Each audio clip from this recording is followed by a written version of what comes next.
Hey guys, Ty Lord here with a package from the Hidden Game Room. My buddy HGR sent me a nice little package full of goodies a few weeks ago. I tried to record this video sooner, but my camera ran out of space, so it got cut off at the end. So I'll try to make this quick. I'm low on space on my camera.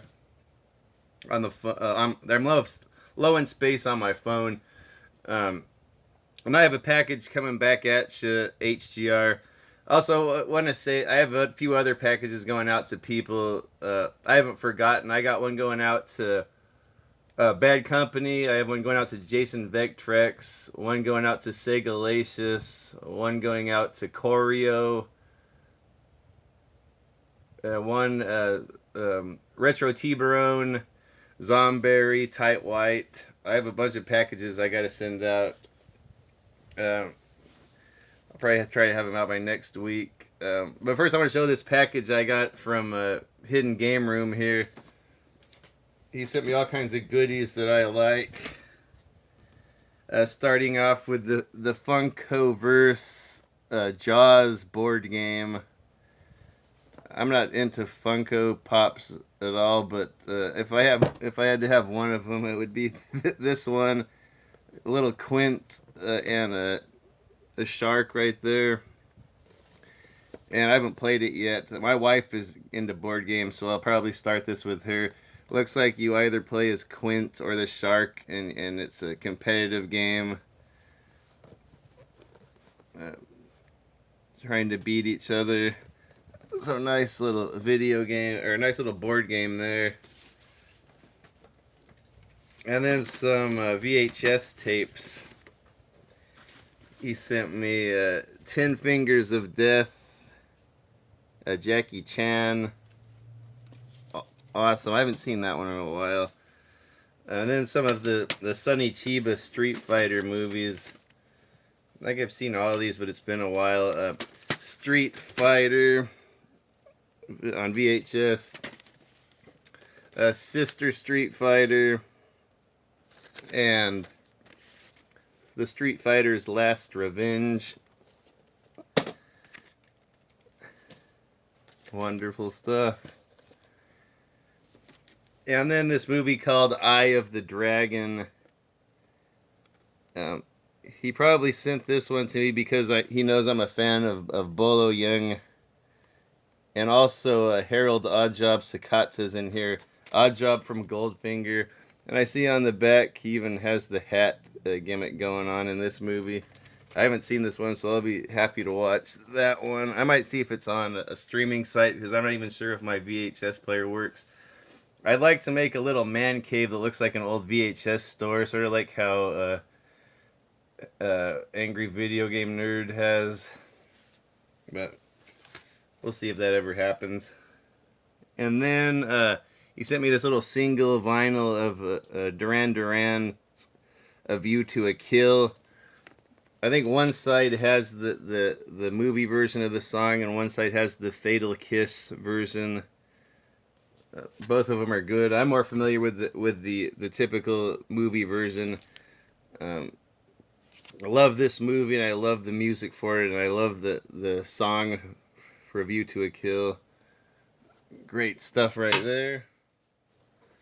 Then, saving the best for last, he sent me this WCW The Ultimate Guide, a hardback book with all kinds of pretty pictures. I'll flip through it very quick. I loved WCW back then. Not too much into pro wrestling anymore, but back then it was towards the end of the era that I liked wrestling. There's Bam Bam Bigelow. Look at these crowds back then, how packed these arenas got. I think there's that Juventud up there. Oh man, I'm not getting a good view of this.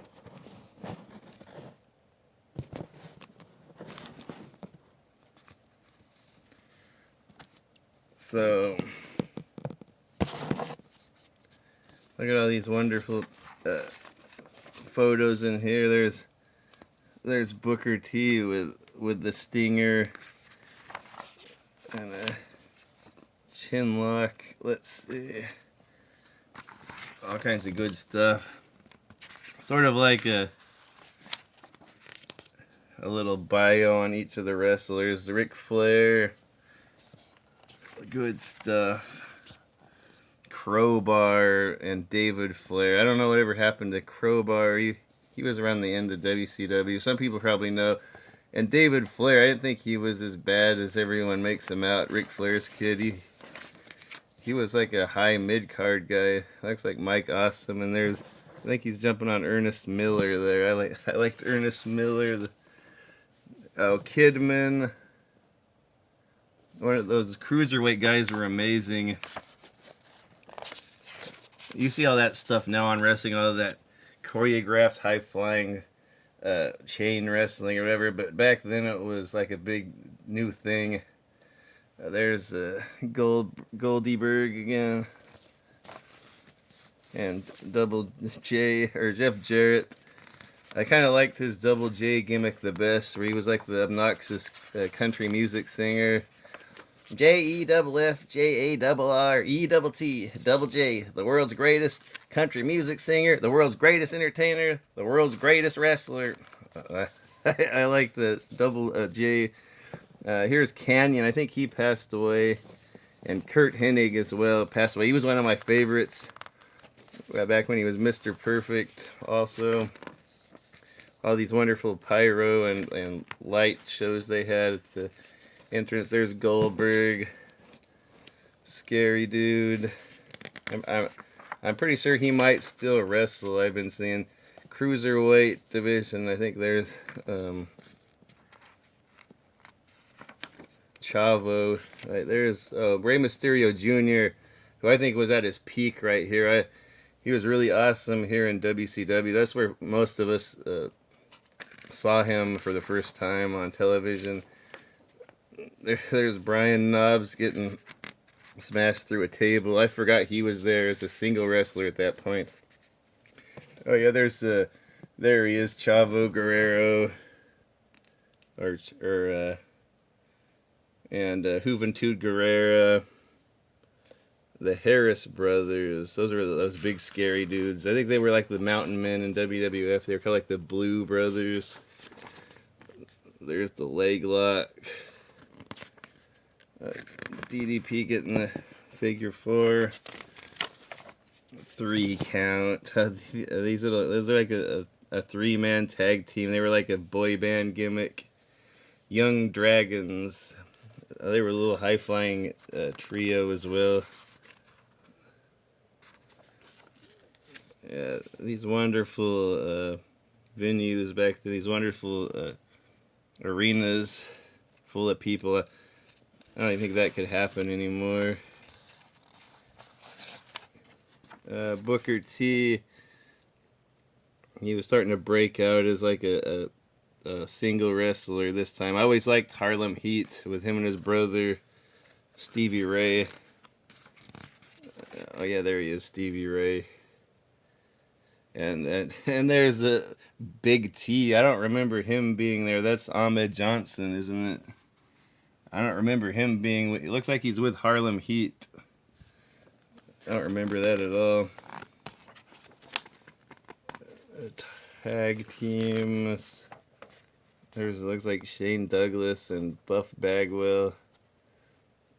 And there's the Harlem Heat again. Disco Inferno. What a funny clownish type character. I remember my haircut used to kind of be like that in the early 2000s. And I was like briefly like a referee for this like indie wrestling organization. And all the little wrestlers would call me Disco Inferno. I got them little. I was bigger than all of the wrestlers. Maybe it was like 220 back then. But I had a haircut like his. I didn't mean to. It wasn't on purpose. I wasn't trying to look like Disco Inferno, but I had a haircut sort of like that. So all those wrestlers would call me Disco Inferno. That was like my nickname from them. Oh, the Mama Lukes. Those guys were funny, like a funny little joke team. They were like like gangsters. I think they had like a Godfather type theme they came out to. The Hulkster and the Total Package. Big Papa Pump, freaking scary dude. Big dude with like an amateur wrestling background with like a freakish physique that could fly around and move fast, super strong. I always had all the ladies. Wonderful shot right there of someone getting superplexed. Buff Bagwell, there he is. And what else? I can't tell who these guys are. I got the Priest right there in the middle. Rick Steiner, Scott's brother, another scary dude. He would do that little bulldog off the top turnbuckle there. He's smashing the Disco Inferno's head right there. Nitro Girls. I think that one might be Stacy Keibler right there. Such a visual treat. This whole show was like.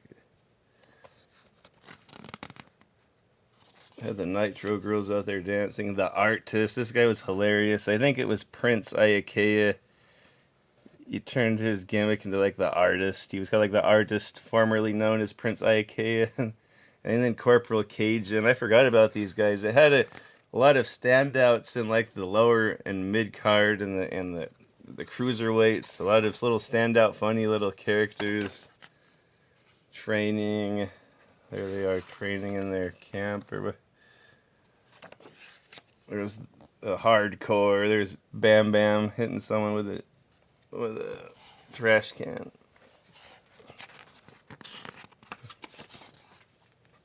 There's Bam Bam Bigelow. He passed away too. I don't remember him being in a faction with DDP and Canyon. That's pretty cool. There's old Double J again.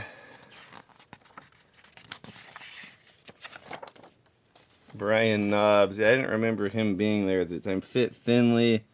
Yeah, see, there were all these little standout wrestlers. Like Norman Smiley, he was a good one. He was hilarious.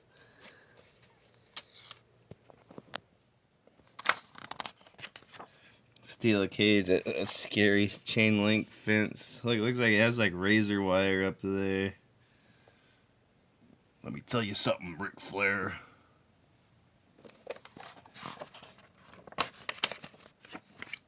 Kevin Nash, a really big dude, 370. I don't know if he weighed that much. I think they probably fudged on their height and weight. I don't think he was 7'1" and 370. He had to be close to that though, and he was like a big, well-proportioned, like handsome dude for being a giant. Like Scott Hall, Razor Ramon, he was one of my favorites. There's that move, his Razor's Edge, or they call it like the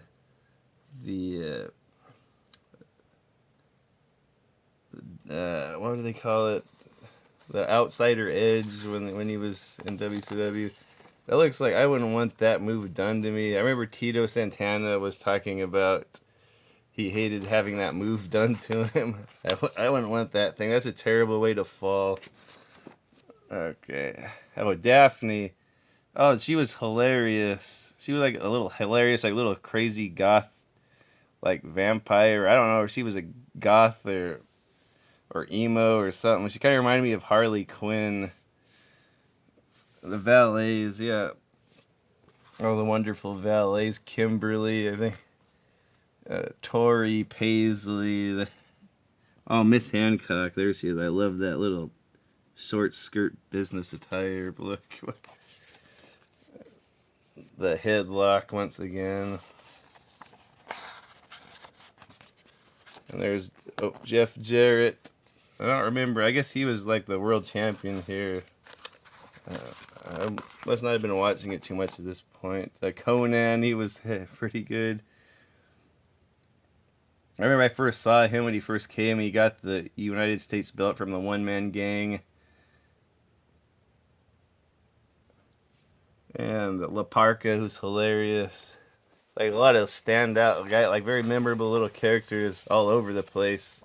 It had all the big, like, well-known household names from the '90s that were from the WWF, but then it had all these newer guys that were standouts as well. Top Rope. There's Clothesline. Is that Mike Awesome? I think he passed away also. A lot of these poor guys. Total Package. Yeah, he was around for a while, and he never changed back then. Like, this is probably like 10 or 15 years into his career, and he still has the same physique. There's Goldberg kicking Scott Hall. Berlin. This guy was hilarious. He was like he was Das Wunderkind, the Wonder Kid, Alex Wright, little high-flying teen heartthrob wrestler from Germany, and he came back and he was this like a movie villain type character when he came back from Germany. The Wall, that was a big scary dude. I think he might have been in WWF also. Let me see. I gotta hurry up. I have a few more. Oh, Thunder. There's Bobby the Brain and Mike Tenay that knew everything about everyone. He had a backstory for like every wrestler. Oh, Mean Gene. They had all the best announcers here too. And Shivani. I don't know who that fat guy is. Oh yeah, Madden. He was pretty funny. Oh no, and that's not his name, Matt. Who's this guy? Yeah, Matt, yeah. I vaguely remember that guy. I think Tank Abbott beat him up once. The Hulkster. Let me tell you something, brother. That's like classic Hulk Hogan, and then the Hollywood. I like all the versions of the Hulkster. There's a leg drop. Wonder if he had a bad back from doing that move all the time, or a bad spine. Dustin Rhodes. He was always good ever since the beginning. I guess he was born into the wrestling family. His dad's Dusty, but he started off really young. I remember in both WWF and WCW, like he was still a teenager and he was killing it. Then he went on to Goldust. I think he came back here and he had several gimmicks. Terry Funk. I forgot he was there at that point. He was all over the place. He was probably in his 60s at this point. Still doing all that hardcore stuff. Let me tell you something, Ric Flair. Strap match. Bret Hart. Yeah, I really liked him when he turned heel here. In WCW. Oh, there's Big Sid.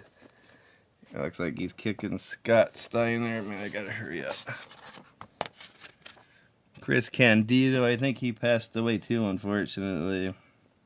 I forgot he was there. Oh, Medusa was lovely.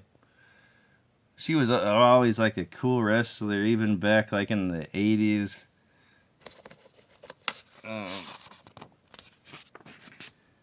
Thunder. There's the Vampiro. Look at all these guys, really.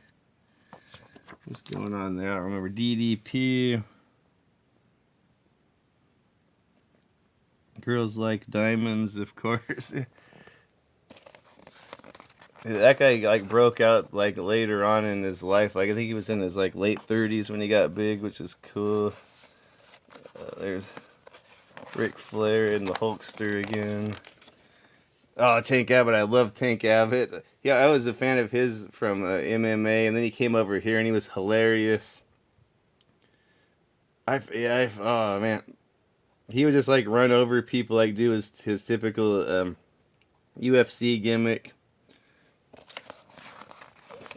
And look like he's got Sid in a camel clutch there.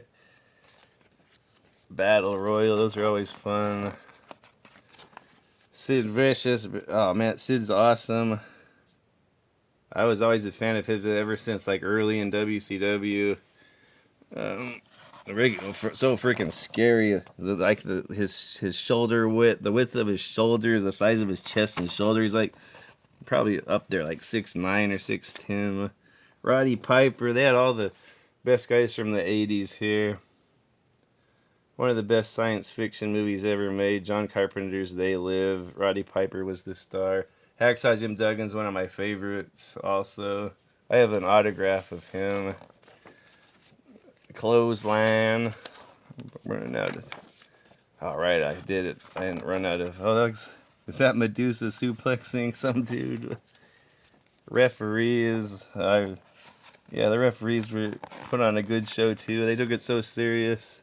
There's the Stinger. I love the Surfer Sting back there in the early 90s. Then he went on to like Crow Sting. All good stuff. Vampiro. There's Vampiro. I think he was like a Mexican wrestler from Canada. Or he wrestled in Mexico, but I think he was Canadian. But he ended up here in WCW. There are all these fun characters in WCW at that time. Suplex.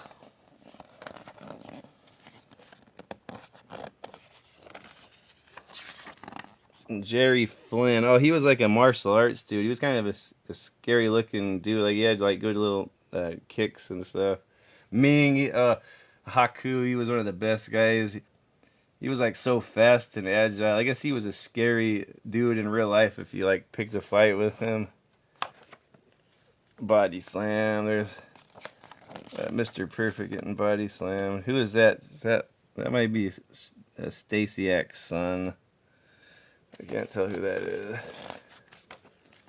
The Cat. Oh, there he is, Ernest Miller. I love him. This guy's hilarious. He was like a karate champion, and he kind of played like a Muhammad Ali type character, like a big mouth, the showboat guy. Hugh Morris. That guy was pretty good too. You gotta play like a clown type character. There's all the pay-per-views. There are quite a few of them. Not like now. I think they have like a pay-per-view every weekend now. Back then, these were a big deal. There's that Stevie Ray and Bam Bam. And that's about it. Yeah, so wonderful stuff. Glad I could share that with everyone. Thanks to HGR for sending me that. I'll leave a link to his channel in the description. And until next time, I'll see you all later. I have a package from another buddy but I'll probably do that one next week if I got time. So good seeing y'all. Peace out.